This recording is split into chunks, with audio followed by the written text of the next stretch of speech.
Sa pagsisimula po ng kongresong ito, sinabi po ng House leadership that the 2026 budget will be the most transparent budget, the most open budget. Pero parang hindi po natin tinupad ang pangakong ito. Akala po natin totoong magbabago na. Akala po natin totoong magre-reforma na. Pero itinago lang pala ang mga questionable pondo under the guise of unprogrammed appropriations. For a new member of this chamber, this is not just a line item. It is a test of whether we will continue old habits or chart a more accountable path. The Honorable Paulo Henry M. Marcoleta from Sagip Parties is recognized. Madam Speaker, distinguished colleagues of the House of Representatives, I rise today to register my vote no on the third reading of the General Appropriations Bill. While this representation recognizes the necessity and urgency of passing a national budget, Congress should always commit to fiscal responsibility and institutional integrity. These compel me to oppose this measure based on the following critical grounds. First, the retention of unprogrammed appropriations amounting to 250 billion rounds counter to the growing demand for transparency and fiscal discipline. These funds, outside the regular budget and subject to broad discretion, have long fueled public distrust. Sa pagsisimula po ng kongresong ito, sinabi po ng House leadership that the 2026 budget will be the most transparent budget, the most open budget. Pero parang hindi po natin tinupad ang pangakong ito. Akala po natin totoong magbabago na.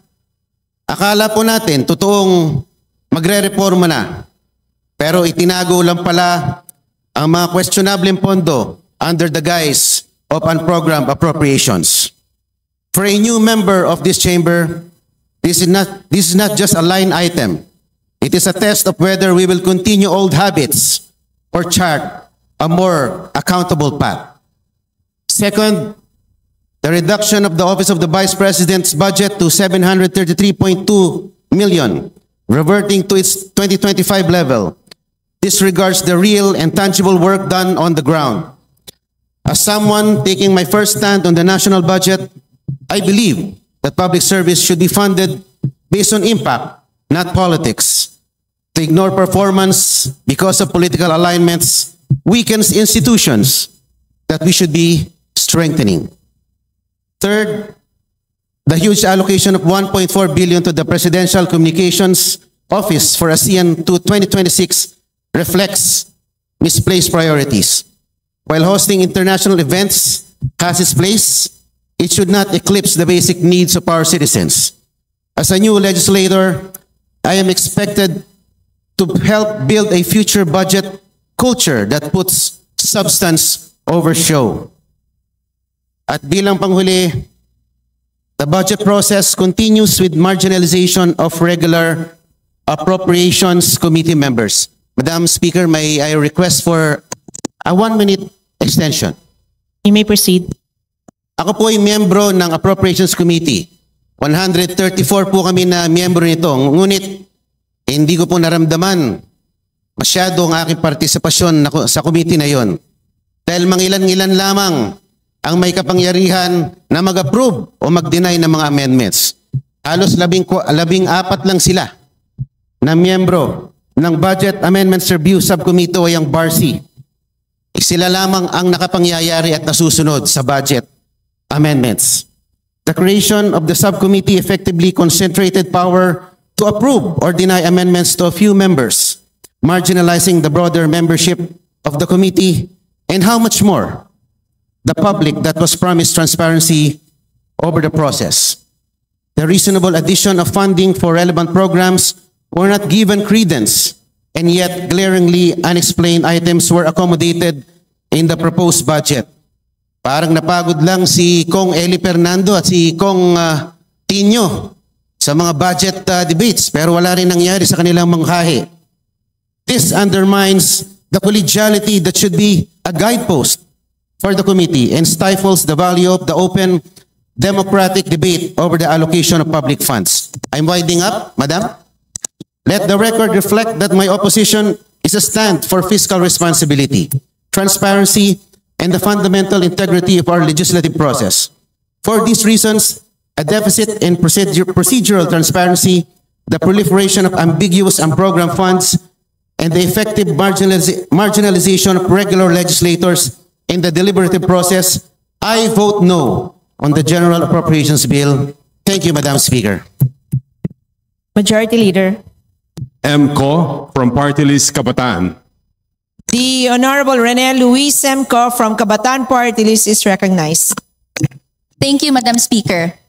Madam Speaker, my distinguished colleagues, I respectfully vote no to House Bill number 4058 or the 2026 General Appropriations Bill.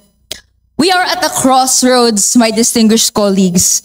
Sa makasaysayang pag-ungkat ng bilyones na kinukurakot na pondo na dapat nilalaan sa mamamayang Pilipino, nasaan ang priorities sa mga susunod na itaon? Kung ihahati ang base budget ng bawat ahensya sa dapat na mga benepisyaryo nito, ito po ang resulta, Madam Speaker. Kapag hinati ang buong pondo ng DepEd, lalabas na 90 pesos at 50 centavos lang ang nakalaan sa kada estudyante araw-araw. Samantala, kung hatiin naman ang pondo ng SUCs at CHED sa lahat ng college students ngayon, nasa 100 pesos naman ang nakalaan sa kada estudyante araw-araw. Pero kapag hinati ang buong budget ng PNP, on average, Kapag hinati naman ang buong budget ng PNP, on average 2,522 pesos ang nakalaan sa pulis kada araw. Kung ikukumpara sa AFP, 4,629 pesos kada tao kada araw. Ito ang realidad ng ating budget. Tama ba ang priorities na ito? Klaruhin natin. Kahit may papogi points sa 4% GDP allotment sa education na pinagmamalaki ni Pangulong Marcos Jr., sabit lang ito sa minimum international standards na pag-iiwanan pa rin ang batayang pangailangan ng mga kabataan. Bulok pa rin ang mga pasilidad mula elementarya hanggang kolehiyo na binabayo pa ng mga bagyo, baha at lindol. In the light of the 1 trillion pesos allotted to flood control projects only in the past 3 years, unacceptable na may kulang pa rin sa pagpondo ng karapatan ng kabataan sa edukasyon. Samantala, 738.4 billion pesos po ang budget para sa pasismo, sa confidential and intelligence funds at mga armas at operasyong panunupil sa mga lumalaban, sa korap at mga pahirap na polisiya. Sa bilyones na ito, 9.5 bilyong piso ang nakalaan sa suporta sa NTF-ELCAC, kasama na ang bogus development fund at 200 bilyong piso ang budget sa pension ng military and uniformed personnel. Meanwhile, ang 13.9 billion piso para sa social pension sa mga milyong-milyong naka-waitlist or 1 milyong naka-waitlist na mahirap na lolo at lola na tig 1,000 pesos lang, hindi mahanapan ng fiscal space. 13.9 billion pesos po. Imbes na pondohan ng kalusugan, transportasyon, iba pang serbisyo, puro paayuda at pinapalobo sa pondo para mabihag ng mga politiko ang mga maralitang Pilipino. This is a peak performative budget from a peak performative president. Labas sa mga vlog at PR, ito po ang totoo. Nang tinanong natin diretsyo kung kaya pa bang madagdagan ang pondo, sabi sa atin, hindi na kaya, wala na raw pera. May pera though, napupunta lang sa pasismo, base militar, gera, bayad utang at pork barrel. This is unacceptable, Madam Speaker. At hindi po ako nag-iisa. Tumitindig po sa likod ko, sa harap din natin, kasama natin mga ligdar estudyante, UP, PUP, PNU, Rizal Technological University, we have at to iba pa. remind And that's that why 3 minutes po, expired already. Thank you. Please, please wrap up. yes, and that's why po tumitindig po kasama ang kabataan at mamamayan. Kami po na patuloy na tumitindig para sa mas mataas na edukasyon, na pondo at iba pa. We vote no to House Bill 4058.